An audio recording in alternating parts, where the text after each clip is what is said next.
I hadn't seen my grandmother in 7 years. Finally, I decided to visit her in the village. When I arrived, everything seemed normal, but something was off. Grandma greeted me at the door, but her gaze was strange. She looked at me as if she didn't recognize me. I thought it was just her age and memory problems, but her eyes were unnervingly intense, and her face was always twisted into a strange smile. I tried talking to her, but she only nodded, sitting silently in her old chair that had been gathering dust in the corner. It felt like I wasn't in my grandmother's house at all. Everything she said sounded foreign. When I sat down for dinner, Grandma began staring at me as if she wanted to say something, but couldn't. At some point, I noticed her teeth gleaming crookedly, and it gave me a weird sense of unease.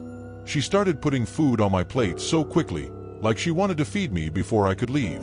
My anxiety grew with every passing second, and I couldn't hide how the cold sweat was forming on my brow. Then, suddenly, my phone rang.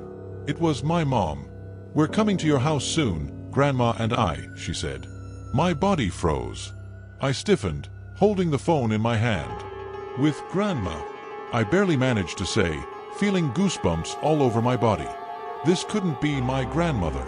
I looked at the old woman sitting across from me, and now her eyes seemed even stranger than before.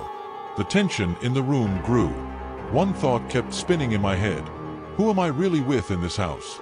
My body was covered in a cold sweat. I stood up and started backing away, but Grandma quietly said, "You're not leaving." At that moment, when I turned around, I realized the door wouldn't open. I tried calling my mom, but the line was dead. In a panic, I looked around the room. No matter where I went, Grandma's eyes followed me, and I realized I wasn't alone.